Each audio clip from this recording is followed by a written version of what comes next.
I'm Frederick Richter, representing the Stiftung Datenschutz, the German Foundation for Data Protection.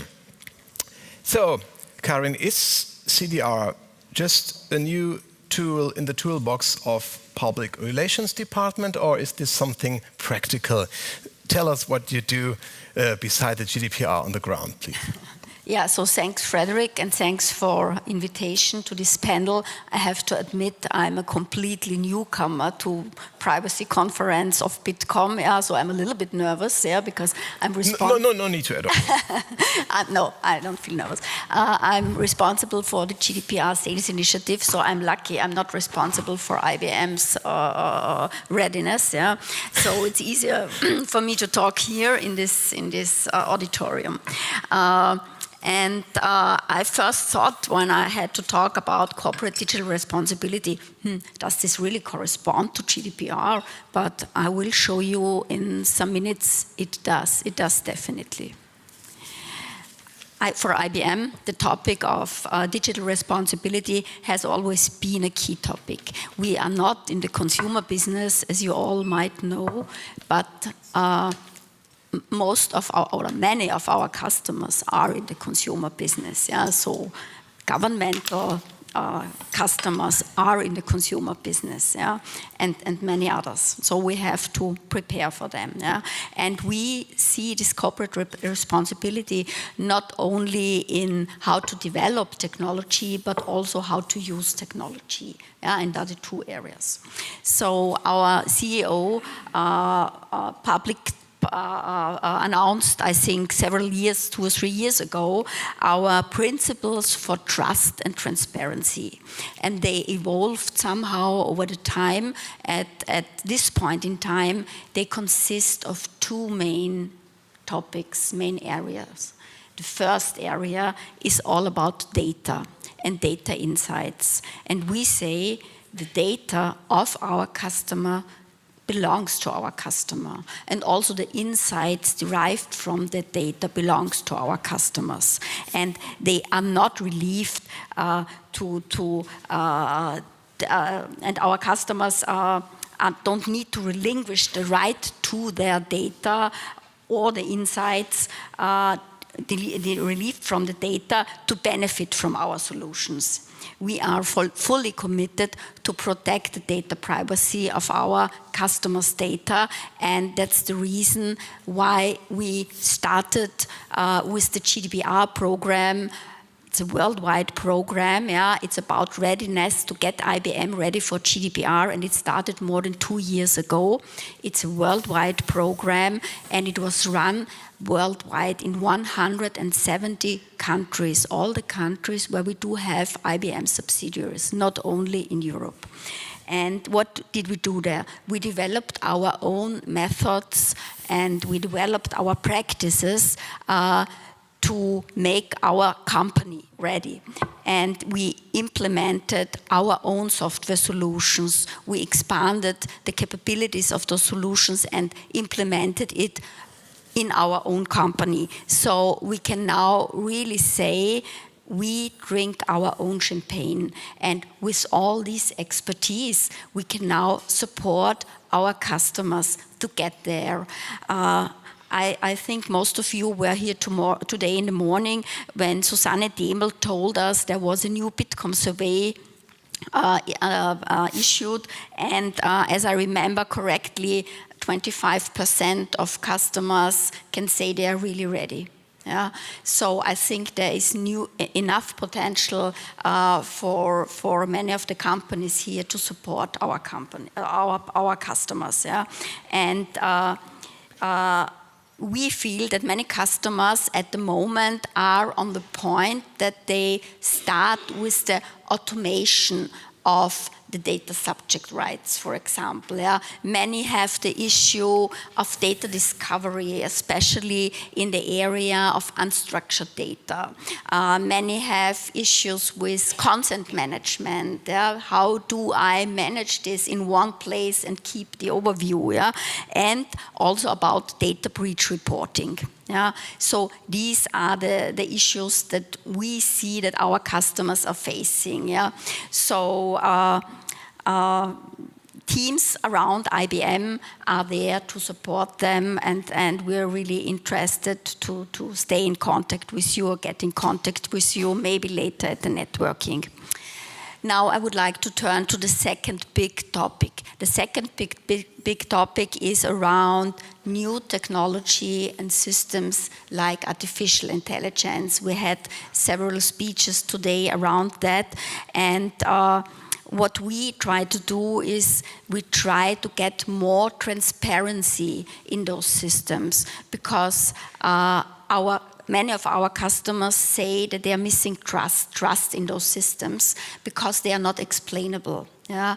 And we believe if we make them explainable, and we just announced very recently a new cloud-based software service which explains how AI decisions are reached and flags and helps to mitigate bias. Yeah? And we now start to propose this to our customers, yeah? Because we hear from Gartner that 85% of CIOs want to pilot AI programs. IDC shows that 75% of commercial enterprises will use AI in the next 5 years. And we have issued also a study from our IBM Institute for Business Value, which say the same. And they say the greatest barriers are lack of people and skills to work with those systems. And the second is trust.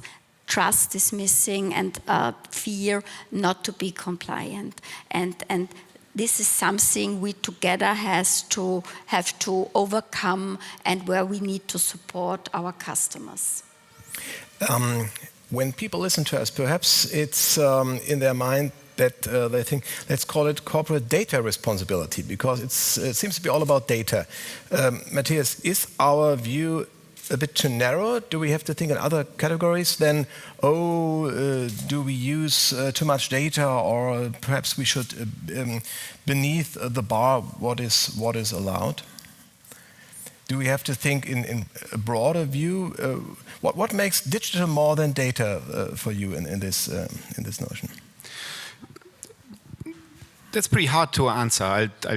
I'll think about it. I'll make an attempt, because when we are talking about corporate digital responsibility, there's the reason why it's called that, because we already have corporate social responsibility, so there is something that is already established, and that is criticized a lot, because in many cases corporate social responsibility is nothing else but whitewashing. You have companies that do things that customers don't really like, so what they do is they invent a program for corporate social responsibility, and they spend money on some civil society organizations, or they spend money on the environment or something like that to give the company a better image. It can be in completely unrelated fields. It's just about giving the company an image that they can convey to the public, so that people don't react harshly when something comes up that is not in compliance with the law, or is not in compliance with people's understanding of how a company should behave. That is one way to see it. On the other hand, of course, there are lots of companies who mean what they are doing, in the sense that they say we do have an ethical obligation, if we live in a society, to share the duties that we think companies should have. We give people jobs, they pay taxes, we pay taxes, and so on and so forth. So I think what's really important is that this idea of responsibility, and here I wouldn't make a difference anymore whether it's social responsibility, digital responsibility, or data responsibility, is that you are consistent with what you're saying on that responsibility side. If you have a program, CSR, CDR, whatever, and you're making claims, then you have to be consistent with these claims in the practice that your company is showing. Yeah, but how much are these claims worth when there's no independent third party checking if you fulfill what you claim? Of course, I mean that is one of the big issues, and it's a big issue in privacy and data protection. It's also a big issue in AI and whether that is used ethically.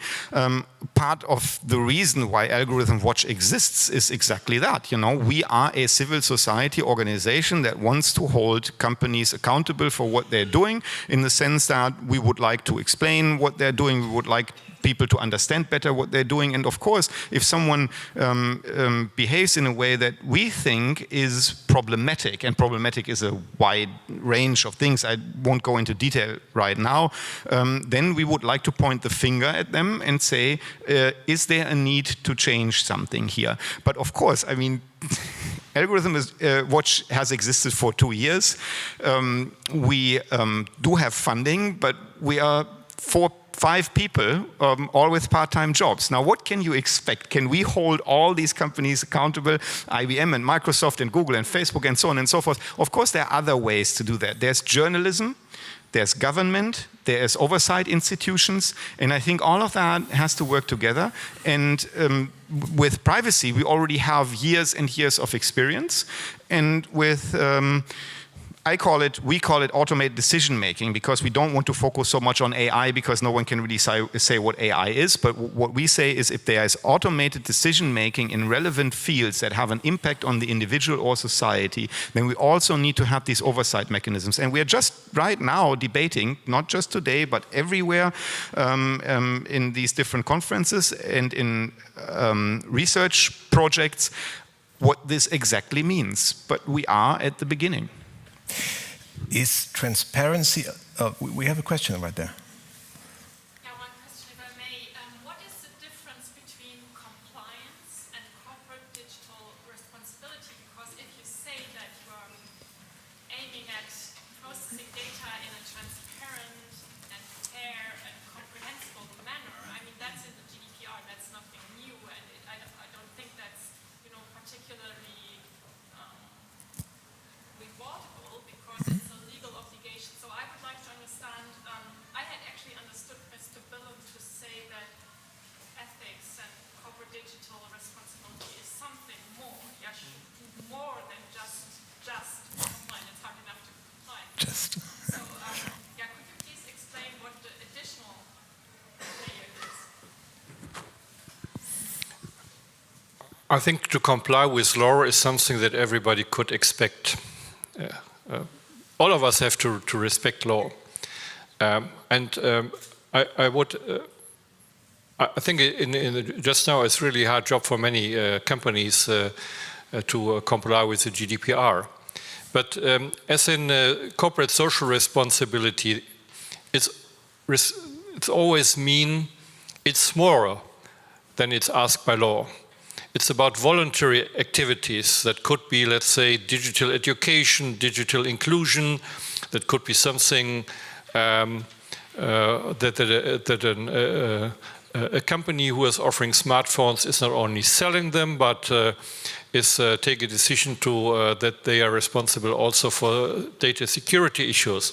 So it's more than law. And we have seen on the corporate social responsibility activities that companies in Germany or in other part of the world have started to analyze their supply chain and have developed code of conduct that they would and that they feel responsible for good wages in countries like China or India, that they feel a responsibility that no dangerous chemicals would be part of the production process. So it's, let's say, complying the law plus. And that could be very different from company to company. And what we've seen, I mean, CSR is something that has a history of 10, 20 years. It's a very good organized by traders and by many other companies. But the digital scene of companies is quite different. We have some big players, and we have thousands of one-man or one-woman companies of startups. And when we think about how could we start a discussion that people think about responsibility, I think a government cannot just decide everybody has to be responsible. That will not work.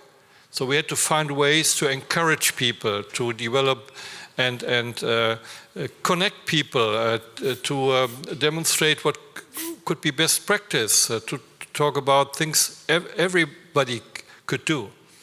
And that could help to create services and products where privacy or responsibility is part of the design. To compare it with the environmental sector, we start environmental policy by asking for end-of-pipe technologies. That was very costly. To have power stations that have a high level of emissions and to try to build up emission cleaning parts to solve the problem. I think it's always better to have answers when you are starting to design a product or a service. And therefore, the discussion about corporate digital responsibility is just trying to spread an idea that everybody who is developing, who's offering services, should ask himself, what can I do? Are there pieces of work I can do? Concerning security, concerning protection, concerning fair deal, concerning transparency. And that's what I mean. It's building up more or less a movement within the companies to think and to reflect ethics and to include it in their activities. You mentioned the best practice. Karin, do you see any best practice yet in your sector or? Yeah, I think I have a very good example because I'm now with IBM for more than 20 years. Yeah? And referring to your question, I have a very good best practice because we have every year, every employee has to run through the business conduct guidelines. Yeah? And in the business conduct guidelines, you find a lot of let's say, guidelines which are not necessarily legal requirements, but a lot about ethics and how we behave and how we behave versus our customers, our partners. So I think this is a very good example and not a really new one. But what about your competitors? Do they orientate at your example? What do they do? I'm not so deep in the. You don't have to mention any names. But no, I think most of the American companies, they are very similar to IBM. What they have also their guidelines, their rules. So to be honest, I mean, we are best. That's clear. But Gerd, you said that not today, but in another point, and that it's not good in your view when rules are found in communities of just one enterprise or one branch. They have to be set up in democratic ways. Could the state do anything with CDR by not guiding companies, but to induce the development? What can you do from the ministry to foster this CDR thing? We are having talks and we try to learn in the current stage. And the next stage will be to see which other companies are interested in that kind of dialogue. And my vision is to have a kind of platform or to have a bigger conference to exchange ideas. And to include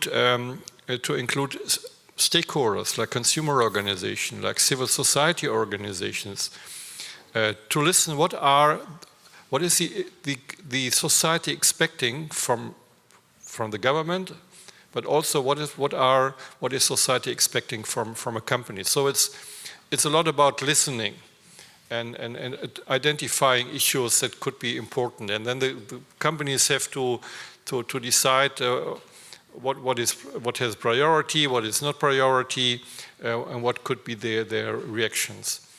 And what you mentioned is, let's say, that's part of the last wave of digitalization when international companies thought they are the world lawmakers. They call it community standards. but that it's not law. I mean, Facebook can develop community standards, that's fine. But laws have to be made by parliaments.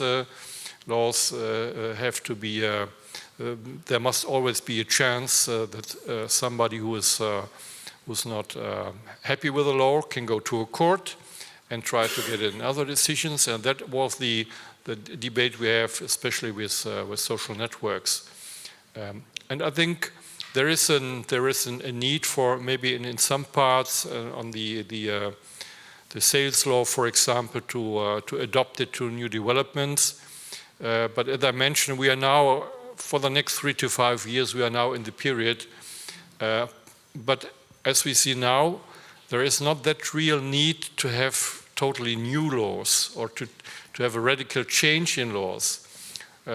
If it comes to the famous artificial intelligence, I mean, at the end, there is no chance to bring a machine to the court. We always will ask that some real person is responsible for running the business, and he or she will be responsible for the results, and that we will not change. That's principle of our everyday life. We have to sort what does it mean, but if I hear, oh, artificial intelligence means the machines can take decisions, we even don't know what will happen in the machine, sorry, then you cannot offer it to the public. You have to develop safeguards, you have to include trust, you have to include mechanisms that maybe moral and ethics is part of the machine itself. I had a very nice example this morning where I think it's now my 3rd conference today, and there was a professor who talked about moral decisions of products, and the example was the Saugroboter. What is the English name for Saugroboter? A vacuum cleaner robot. Is it okay that a vacuum cleaner robot will pick up insects, or should he risk? Yeah, it's a moral decision. And what kind of insects should he include, and what kind of insect he shouldn't include? So it's a very easy example that in many things we think it's not a moral decision, it's a decision. On the next level, let's say autonomous driving, there are much more moral decisions a machine maybe has to do, or the driver has to decide. So I really appreciate the advantages robotic could have for us. I think there are a lot of chances. So I'm not against technical developments. But we have to ask some of the questions and find some solutions. Let's talk about transparency, because transparency is always said to be the golden way to create trust. But concerning algorithms, is there a way to make algorithmic decisions and the ethical background transparent to consumers without long explanations and without deep knowledge concerning technical issues on the side of the consumers? Well, there's a chance to do that, and of course we should take that chance. But transparency in itself is very undefined. Everyone has a different idea of transparency when they hear the word. Some think that the code of the algorithm needs to be put into the open. Someone else says that's neither sufficient nor necessary. It's not necessary because it's a logic behind the system, it's the data that is being used, that you can't make an assessment from looking at the code alone what this entire system is doing. I agree with that. It's not sufficient because exactly if you only look at the code of something, you don't know what's going on, right? So we have to develop ideas of what transparency, or criteria of what transparency actually means, And mostly, we are now at the point where we would argue that transparency is very, very important when it comes to the logic of the system, so that people can understand what is actually going on, starting with, is there automated decision making or decision support actually part of this system here? You know, that you have a any kind of flag that tells you that this is going on. Up to a point where we have to have a certain cascade of organizations that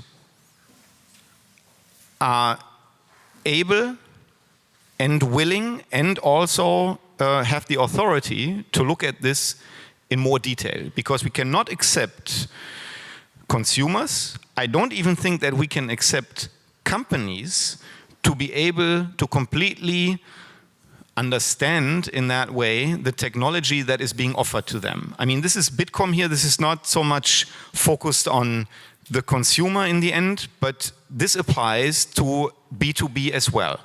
We have lots of platforms that offer AI solutions that can be incorporated in other products. Now, as far as I know, and I talk to a lot of people about this, we don't have any adequate tools. There are tools, but I argue here that we don't have any adequate tools that enable companies to really understand what modular solutions are offered to them, what kind of accuracy they have, what kind of logic is behind that, what kind of model went into that, and so and so. So that in the end means that companies who use these AI pieces in their products that they're then offering to someone else don't really know what's going on in the background. So that's why I'm saying, I mean, this is it's a weak answer in the sense that I say we don't really know what transparency means, but of course it's a strong answer in the sense that, yes, we need transparency, but we have to define exactly what we mean by transparency, and it's at the same time less and much more than what most people think about when they hear transparency. Because forget about the lines of code, think more about the system and how it is created, how it is developed, and even how it is deployed. You know, we have to make informed decisions about what kind of automated decision making or decision support systems do we want to use for certain things. Just one example and then I'll end. We had a story a couple of months ago on our website of the so-called SYRI system, S-Y-R-I. That's a system that is being used in the Netherlands. I'm not talking about China. That is used to score citizens to find out, with lots of data that is fed into that, data from the public sector, not private companies, data from the public sector, to find out whether there is welfare fraud. Right? It's not employed in the Netherlands countrywide on a permanent basis, but as a community, a city or a county, you can ask at a certain organization, can we use the system to find out what is going on in our community and probably change what is going on. Now, I'm not saying that this is a bad development. What I am saying is we need to put a lot of thought into that, why we want, if we want systems to be able to do that and be used for this kind of analysis and decision making. Well, on the other hand, yes, please. Sorry, referring to your statement, there is no software, there is no technology which is able to really look into the algorithm and find out what's going on there. I mean, we just announced a solution which goes into that direction, and I'm sure technology will be able to solve this in, I don't know, 1 year, 2 years. I'm quite sure technology will not be the issue. I think, as you said, I think the real issue is the ethics, the rules concerning the ethics, how to use this technology, and I think this will be the issue. And there, I understand that on the EU level, there's a commission now on a very high level basis talking about ethics connected with AI, and I think that's the right approach, to get this on international level, to get this into the countries with the public authorities and the private companies, to agree on those ethics. Yes, please. Okay, sorry. probably we misunderstood each other. I'm not saying that technology cannot be part of the solution. There is this idea of algorithms watching algorithms, and there is something to it. But the thing is that, and I also agree with what Gerd Billen said, that of course we need to look at ethical decisions that are being made here, but the ethical decision is not being made by a machine and will never be made by a machine. So whether that robot, that vacuum cleaning robot, is sucking in a spider and not sucking in the, I don't know, butterfly, that is not a decision. That is a decision in the sense that, oh, I think this is a butterfly, so I will not suck it in. That is what the technology, the decision that technology programmed by man. Makes. Yes, yeah. But the decision that the technology makes is not, I do not suck in the butterfly because I think this is unethical. This will always remain a human decision. But I mean, what could happen if that you have a robot in a couple of years who's telling you, Matthias, you're drinking too much. Sorry, you had 2 beers, now it's finished. So maybe it's not such a good idea to have too much ethics in the robots that will try to make us better than we are. That's one of the examples where I would argue this should not be deployed, that kind of technology, and it's like it's a funny example, but of course you refer to it in your introductory statement. It's also a very real example when we're talking about insurance schemes and insurance companies trying to find out how compliant, there's the word, how compliant people are with their health regime, and if they're not compliant with their insurance company's health regime, then they have to pay a high premium. And I would argue, whereas, for example, it's interesting with car insurance, driver insurance, we seem to be okay with something like that, tailored to the individual person. When it comes to health insurance, so far we are not willing to accept that. I hope that it'll stay that way, but society is changing. In the end, we have to say self-determined and independent. But I wanted to ask you, Karin, what do you think makes companies put great efforts and manpower in corporate digital responsibility? Is it good reputation in the media? Is it consumers asking the company what they do above compliance? What is it? You don't have to talk of IBM. What's the main incentive? Difficult question. I'm looking for a short answer because everybody's sitting and I think it's at the end it's to generate trust at the customer side, because you need the trust from a customer that he buys at your company. So I think that's my personal opinion on that. Yeah. So it's business at the end, yeah. Okay. Is there some question from the audience in the end? Otherwise we would... Oh, yes, at the back here. Yeah, one short question. I'm interested in this robot thing again. If I understood you correctly, Mr. Spielkamp, you were saying that it's actually the implicit human decision whether the robot sucks in the spider and not the butterfly. But what about the robot that takes this decision from artificial intelligence or seeing that the human would always suck in the spider and not the butterfly? Would that change it, your assessment? I don't know whether you're referring to the experiment that is being done at MIT, where they have this website where people can go and then they are shown a simulation of a car and a decision that the driver needs to make. And then, we're all sick of the trolley problem, at these conferences where this is debated. So you have that car and it needs to decide whether it runs over the old lady or the 3 young children, right? And how is it going to make that ethical decision? Well, it's not going to make that ethical decision at all. It's exactly as you said, the ethical decision is always made at a different point in this development, right? Anyway, it's a dilemma. So dilemma is called a dilemma because we don't have a good solution to that, right? Not as humans, and neither will have the machine. Now, coming back to the question, does it make a difference whether that machine has learned that from human behavior? Well, in a sense, it doesn't make a difference, because then we would have told the system, learn from what humans are doing and assume that this is ethical decisions that they're making, which is wrong. You know, the fact that we act in a certain way does not mean that we act ethically. So I would say if someone had programmed this in this way that you described, they would have made they would have made a fallacy. So now, everybody, let us all feel very happy that we are not the spider facing the robot, sucking us in. Perhaps we all should suck in some pretzel at the basement, but do it responsibly. We thank you very much. Thank you for your speech here.